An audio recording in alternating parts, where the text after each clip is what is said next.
আসসালামু আলাইকুম, welcome back to my channel. আজকে ক্রিমি দুইটি মজাদার চিকেন পরোটার রেসিপি নিয়ে হাজির হয়ে গিয়েছি। খুব সহজ ওয়েতে আপনাদেরকে দেখিয়ে দেব, চলুন দেখে নিই। রেসিপিটি তৈরি করার জন্য আমি একটি মিক্সিং বোলে এখানে 1 কাপ বোনলেস মুরগির মাংস নিয়েছি। এগুলো ধুয়ে কেটে পরিষ্কার করে নিয়েছি। দিয়ে দিয়েছি হাফ চা চামচ রসুন বাটা, দিয়ে দিচ্ছি হাফ চা চামচ আদা বাটা, দিয়ে দিচ্ছি 1 চা চামচ ডার্ক সয়া সস, দিয়ে দিয়েছি স্বাদমতো লবণ, দিয়ে দিচ্ছি 1 চা চামচ কর্নফ্লাওয়ার, দিয়ে দিচ্ছি এখানে কাবাব মশলা 1 চা চামচ, দিয়ে দিচ্ছি সামান্য পরিমাণ লাল মরিচের গুঁড়া, দিয়ে দিচ্ছি 1 চা চামচের 3 ভাগের 1 ভাগ হলুদের গুঁড়া, দিয়ে এখন সব কিছু ভালোভাবে মিক্স করে নেব। সব কিছু মিক্স করে নিয়েছি। চুলায় একটি প্যানে আমি 3 টেবিল চামচ সয়াবিন তেল দিয়ে দিয়েছি। তেল গরম হওয়ার পরে এর মাঝে এখন আগে থেকে ম্যারিনেট করা মাংসগুলো দিয়ে দিচ্ছি। এখন চিকেনগুলো ফ্রাই করে নেব। মিডিয়াম হিটে রেখে চিকেনগুলো ফ্রাই করে নিতে হবে। এখানে পানি না দেওয়াটাই ভালো হবে। মিডিয়াম হিটে করে নিলে এর টেস্টটা অনেক ভালো আসবে, আর হাই হিটে করে নিলে দেখা যাবে যে তাড়াতাড়ি হয়ে যাবে, ভিতরে খেতে ভালো লাগবে না, ভিতরে জুসি জুসি ভাবটা থাকবে না, ড্রাই হয়ে যাবে। তো আমি নেড়ে ছেড়ে ভালোভাবে চিকেনগুলো ফ্রাই করে নিয়েছি। দেখেন, এখন আমি নামিয়ে নিচ্ছি। অন্য একটা প্যানে আমি এখন আগে থেকে তৈরি করে রাখা পরোটা দিয়ে দিয়েছি, দিয়ে এখন উল্টে পাল্টে দিয়েছি। দেওয়ার পরে এখন তেল দিয়ে দিচ্ছি চারপাশে। তেল দিয়ে আবারও চেপে চেপে এখন পরোটাটা তৈরি করে নিচ্ছি। চেপে চেপে এখন পরোটাটা ফ্রাই করে নিচ্ছি।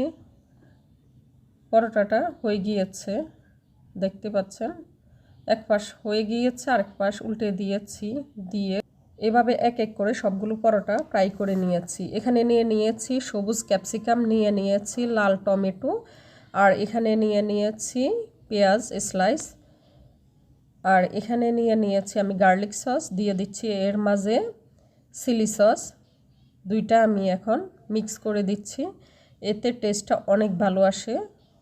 গার্লিক এবং চিলি দুইটা মিক্স হয়ে খুব মজাদার একটি ফ্লেভার আসে, আর খেতেও অনেক ভালো লাগে। মিক্স করে নিয়েছি। নিয়ে নেওয়ার পরে এখন একটা পরোটা নিয়ে নিচ্ছি। পরোটা নিয়ে এখন এর উপরে আমি সসটা দিয়ে দিচ্ছি। ভালোভাবে চারপাশে ছড়িয়ে দিতে হবে, আর একটু বেশি পরিমাণে দিবেন, তাহলে খেতে অনেক ভালো লাগবে। আপনারা চাইলে পরোটাগুলো রাতেও তৈরি করে হালকা ফ্রাই করে রেখে দিতে পারেন, তাহলে সকালে ঝটপট তৈরি করে ফেলতে পারবেন। এখন টমেটো, ক্যাপসিকাম এবং পেঁয়াজ দিয়ে দিয়েছি। দিয়ে দেওয়ার পরে এখন এর উপরে আমি সামান্য পরিমাণে বিট লবণ দিয়ে দিচ্ছি। আপনারা যে যেমন লবণ খেতে পছন্দ করেন তেমনই দিবেন। আগে থেকে ফ্রাই করে রাখা চিকেনগুলো এখন এক এক করে দিয়ে দিচ্ছি। দেখেন, একদম কাবাবের মতো হয়ে গিয়েছে কালারটা। আর এখন ফোল্ড করে দিচ্ছি। এভাবে দুই পাশ থেকে ফোল্ড করে দিয়ে একটা টুথপিক দিয়ে আটকে দিচ্ছি। একটা রোল তৈরি হয়ে গিয়েছে, দেখেন ঝটপট। এরপর একটা কিভাবে তৈরি করবেন সেটাও আমি আপনাদেরকে দেখিয়ে দিচ্ছি। এই রোলগুলো আপনারা তৈরি করে বাচ্চাদের টিফিনও দিয়ে দিতে পারেন, বা বিকালে চায়ের সাথে ফাটাফাটি জমে যাবে। এখানে আমি একটি পরোটা নিয়ে এর উপরে আমি গার্লিক সস দিয়ে একইভাবে আগের পরোটার মতো টমেটো, ক্যাপসিকাম, পেঁয়াজ এবং চিকেন দিয়েছি। বলেছি 2 রকমের, ওইখানে সসটা 2 রকম ছিল, এখানে 1 রকম ছিল, তাই দুইটার স্বাদ 2 রকম।